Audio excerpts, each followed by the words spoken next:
They don't speak. They don't leave tracks. And yet, they're always there. At the edge of the world, where maps turn blank and access is denied, something is said to be watching. Not soldiers, not scientists, but guardians hidden behind a wall of ice. And the most disturbing part? The world's governments refuse to talk about it. Welcome to Secret Origins, where we explore the stories hidden behind silence, ice, and forgotten history. Antarctica is not like any other place on Earth. It is silent, endless, and brutally unforgiving. Temperatures can drop low enough to freeze exposed skin in seconds. Winds scream across the ice like something alive. And yet, despite all of that, humans have always felt drawn to it, as if something beneath the ice is calling. But from the very first expeditions, explorers noticed something unsettling. In 1841, British explorer Sir James Clark Ross sailed deeper into the frozen South than any human before him. What he expected to find was land. What he found instead was something far stranger, a massive vertical barrier of ice rising like a frozen cliff straight out of the ocean. It stretched endlessly in both directions, too tall to climb, too solid to break through. Today, we call it the Ross Ice Shelf. But to Ross and his crew, it looked less like a natural formation and more like a wall, a boundary, almost as if it was built to stop something or someone from going further. Crew members later wrote that the sight gave them an overwhelming feeling of being watched. There were no sounds, no movement, just the ice and the sense that they were not welcome. This moment quietly planted a seed, the idea that Antarctica was not just frozen land, but a guarded place. For decades after Ross's expedition, Antarctica remained mostly unexplored. Maps labeled vast regions as unknown. Ships vanished into storms. Expeditions turned back without clear explanations. And every time humans tried to push deeper, something seemed to force them away. Some blamed weather, others blamed navigation errors, but not everyone was convinced. By the early 20th century, rumors began spreading among explorers and naval officers, whispers of restricted zones, areas no one was allowed to enter, even with government permission, places where compasses failed, radios went silent, and people reported shapes moving in the white distance. Tall shapes. Everything escalated after World War II. In 1946, the United States launched Operation High Jump, the largest Antarctic expedition in history. Over 4,000 personnel, aircraft carriers, warships, advanced equipment. Officially, it was a training mission. Unofficially, no one has ever fully explained why so much military force was sent to the most isolated place on Earth. The mission was supposed to last 6 months. It ended after just 8 weeks. Admiral Richard E. Byrd, the man leading the operation, later gave an interview that confused and disturbed many people. He spoke carefully, almost cautiously, and then he said something that would echo for decades. He claimed there was land beyond the South Pole, vast, resource-rich land, larger than the United States and unseen by any man. After that statement, Byrd stopped talking. Supporters of alternative theories noticed something else. After Operation High Jump, access to Antarctica became more restricted than ever before. Airspace limitations increased, naval patrols expanded, and soon after, international discussions began that would result in the Antarctic Treaty. Officially, the treaty was about peace and science. Unofficially, many wondered if it was about control. Because if there really was something at the edge of the world, wouldn't someone need to guard it? This is where the legend of the ice wall guardians truly begins. Tall, pale figures said to patrol forbidden zones, silent watchers who appear only when humans cross invisible lines. Beings that don't chase, they warn. And when warnings fail, storms follow. And here's the most unsettling detail. These stories don't come from one country or one era. They appear again and again across decades, languages, and classified reports. And we're only just getting started. If you want to continue this journey beyond the ice, make sure you're subscribed, because in the next part, we'll explore what eyewitnesses claim they actually saw and why some never returned to tell the story. Because if Antarctica is just ice, why does the world treat it like a locked door? And what exactly is standing on the other side? Antarctica doesn't scare people with noise. It scares them with silence. The kind of silence that presses against your ears until your own heartbeat feels too loud. Explorers have described it as walking through a world that feels unfinished, as if something is missing or deliberately hidden. After Operation High Jump, stories began surfacing quietly, not in newspapers, not on television, but in personal journals, whispered conversations, and reports that never made it past internal review. Sailors stationed near the Antarctic coast claimed they saw objects moving through the sky, not planes, not helicopters, smooth shapes, silent, fast. They appeared suddenly, hovered without sound, then vanished into cloud cover. At first, these reports were dismissed as exhaustion or mirages caused by extreme cold. But then came the ground sightings.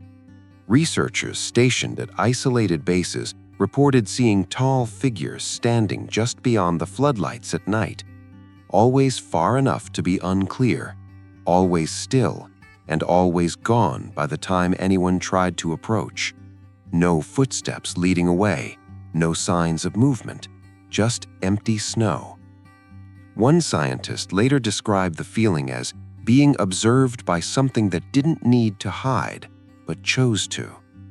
In the 1960s, a small research team operating deep inland reported something far more disturbing. During the Antarctic twilight, a strange period where the sun never fully sets, they noticed large silhouettes moving slowly around their camp perimeter. These were not animals. They walked upright, and they were far too tall. Radio transmissions from the camp described dark humanoid shapes circling silently. The team requested immediate evacuation.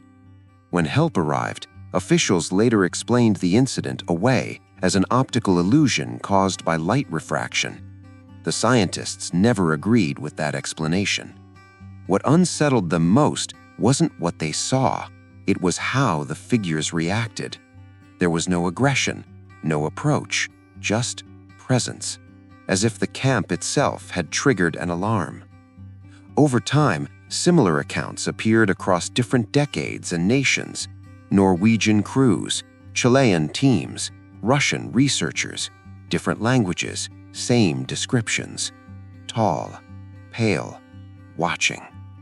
Some claimed the figures blended perfectly into the snow, their skin or clothing nearly indistinguishable from the ice itself. Others described faintly glowing eyes visible only in low light, reflecting like those of nocturnal animals. But the most chilling detail came from those who claimed close encounters. Several explorers reported sudden violent storms forming without warning the moment they crossed into certain areas. Whiteout conditions appearing in minutes, equipment failures, compasses spinning wildly, engines stalling, almost as if something didn't want them there. and when they retreated, the storms stopped. This pattern led some researchers to an unsettling conclusion. Antarctica might not just be dangerous by nature, it might be actively defended. Around the same time, alternative theories gained traction.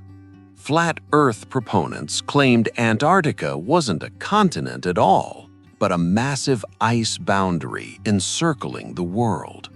According to them, the so-called ice wall prevented oceans from spilling beyond the edge. If such a boundary existed, believers asked a simple question: who guards it? Others took a different approach. Supporters of the hollow Earth theory focused on Admiral Byrd's cryptic comments. They believed Antarctica concealed entrances to vast underground regions, places where advanced civilizations could exist, hidden from the surface world.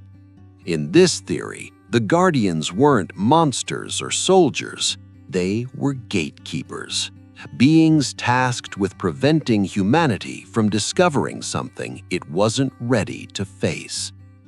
Then came the rumors of a diary.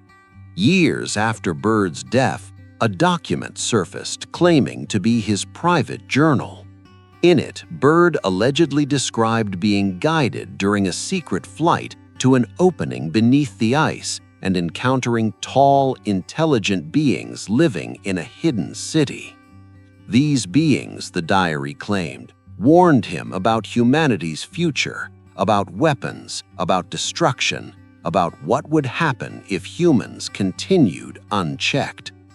Whether the diary is authentic or not remains heavily disputed, but it added fuel to a fire that was already burning. Because by then, Antarctica was no longer just unexplored, it was controlled. Airspace restrictions tightened. Unauthorized expeditions were stopped quickly. Satellite images of certain regions appeared blurred or missing altogether, and governments that rarely agreed on anything suddenly agreed on one thing: Antarctica was off limits. Which raises a disturbing question. If nothing is there, why guard it so closely? And why do people who go too far report the same thing, over and over again? Tall figures, silent warnings, and an overwhelming feeling that they were not meant to continue.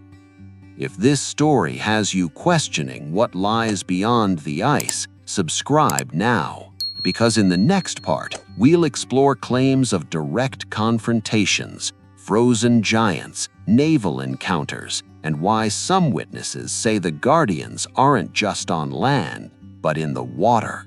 Because once you realize Antarctica might be watched, the real question becomes, what exactly are they protecting?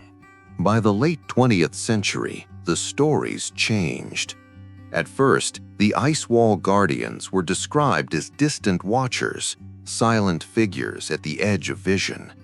But new accounts suggested something far more direct: not observation, intervention.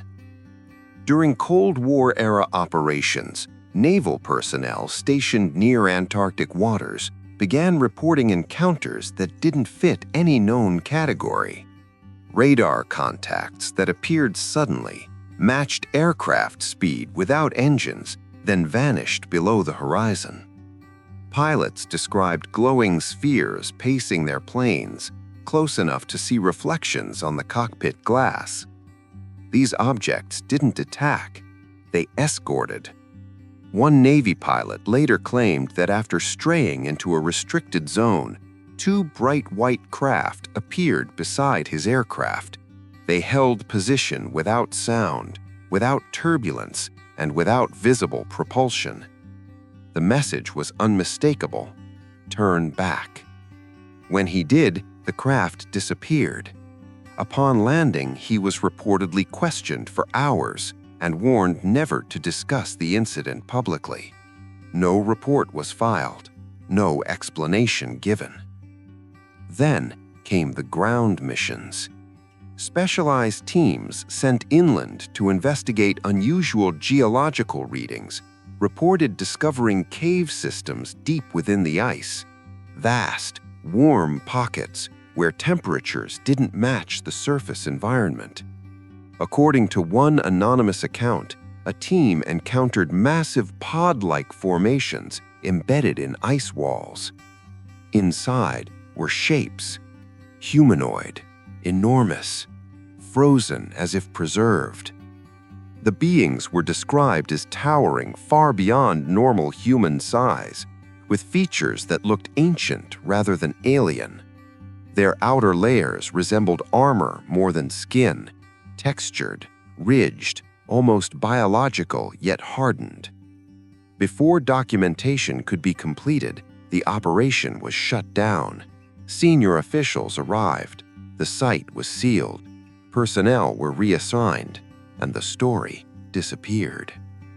Except it didn't, because similar accounts emerged years later from entirely different sources. Some linked these frozen figures to ancient legends, giants imprisoned beneath the earth. Others believed they were remnants of a civilization far older than recorded history, preserved under Antarctica's ice like artifacts in a vault. And then there was the ocean. In the early 2000s, Japanese crews operating in Antarctic waters began reporting sightings of something massive moving beneath the surface. At first, they assumed it was a whale, but the shape didn't match any known species. It was too smooth, too pale, and disturbingly, too human. Sailors described a white human-like form, nearly 90 feet long, with limb-like extensions and a face that appeared eerily familiar. They named it the Ningen, a word meaning human. Each sighting followed the same pattern. The creature surfaced briefly, observed, then vanished beneath the ice. No aggression, no sound, just presence. Some dismissed it as misidentified ice formations or rare marine animals. Others weren't convinced. They believed the Ningen wasn't an animal at all, but a guardian of the waters, ensuring no vessel approached forbidden zones from below. This idea introduced a terrifying possibility. What if the guardians weren't limited to land? What if Antarctica was protected from every direction? Around this time, attention shifted to what governments were doing, not what they were saying. High-ranking officials began making unexplained trips to Antarctica. Diplomats, military leaders, religious figures. The official reasons varied: climate discussions, research visits, ceremonial appearances. But the timing often raised eyebrows.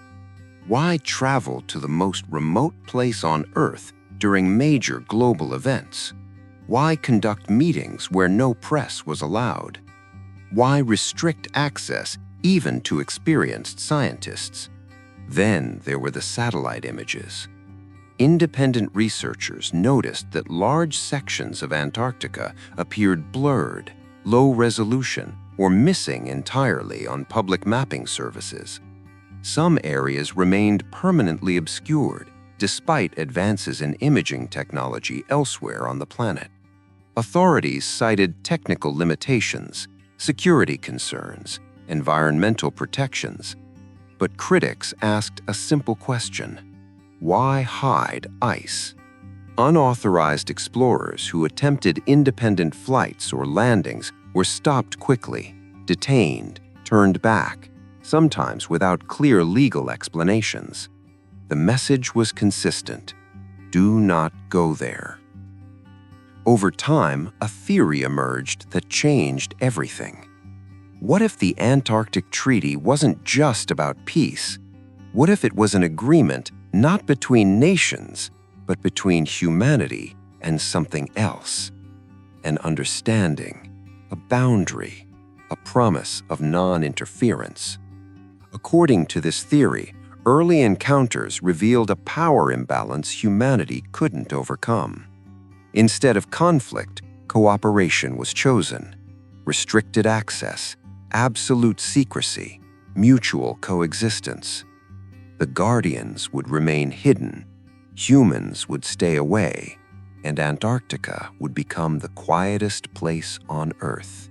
But agreements don't last forever, and curiosity has a way of pushing boundaries.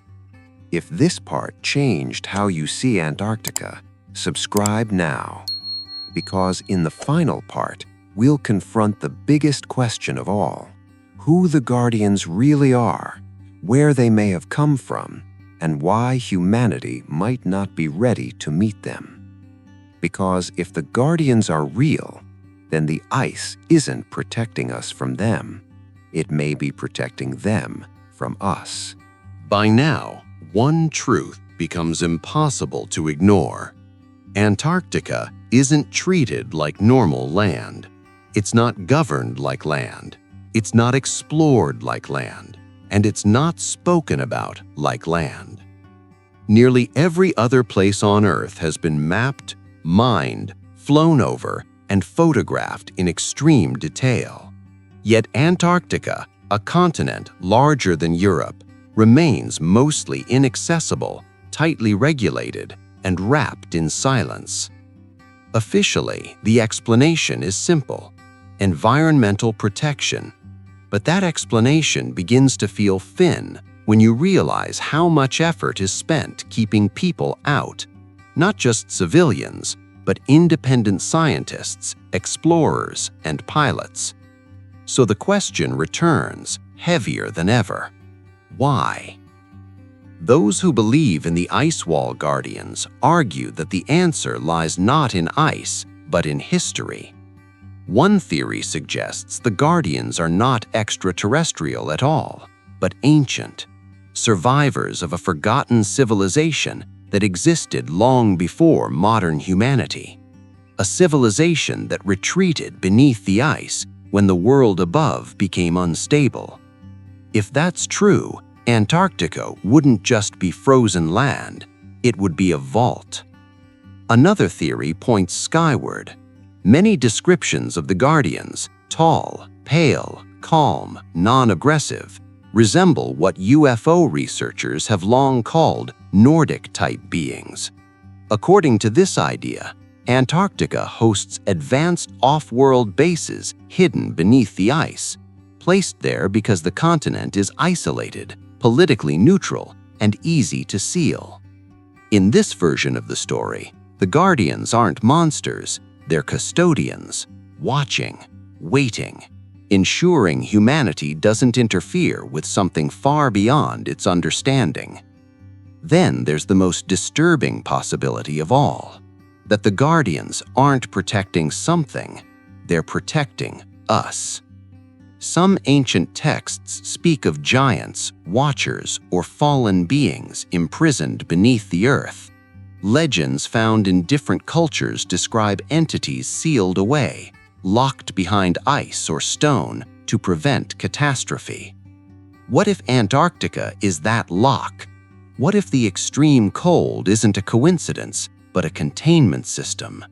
Supporters of this theory believe the Guardians act as wardens, not to keep humans out of curiosity, but to prevent us from opening something that cannot be closed again. This would explain the pattern seen over and over again. No aggression, no conquest, just warnings. Storms that force retreat, technology failures that halt progress, silent escorts that guide aircraft away. Not attacks, corrections. It would also explain why governments behave the way they do, why nations that disagree on everything somehow agree on Antarctica, why treaties remain untouched for decades, why access is controlled quietly, efficiently, and without debate. If world leaders were faced with something they could not defeat, could not explain, and could not reveal without panic, secrecy would be the only option. And secrecy works best when enforced collectively.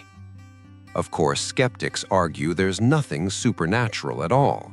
that the Guardians are elite military units using advanced camouflage and classified technology, that blurred satellite images are simply security precautions, that sightings are stress, illusion, and exaggeration. And that explanation is possible, but it still doesn't answer everything. Why do witnesses from different eras describe the same figures? Why do stories match across borders and decades? Why do people who cross invisible lines experience the same outcomes? And why does Antarctica, even today, feel less like a place to explore and more like a place to avoid?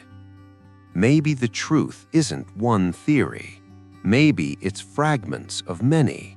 A hidden civilization, advanced technology, ancient containment, modern agreements, layer upon layer, buried beneath miles of ice. In the end, the ice wall guardians may not be a single answer. They may be a warning, a reminder that Earth still holds secrets older than nations, deeper than oceans, and colder than silence itself. Because the most unsettling thought isn't that something is watching from Antarctica, it's that it's been watching for a very long time. If this series made you question what we're really allowed to see, subscribe now. More hidden histories and forbidden legends are coming, and some stories don't stay buried forever. They say the best way to hide the truth is to place it where no one is allowed to look. And maybe that truth has been standing behind a wall of ice this whole time.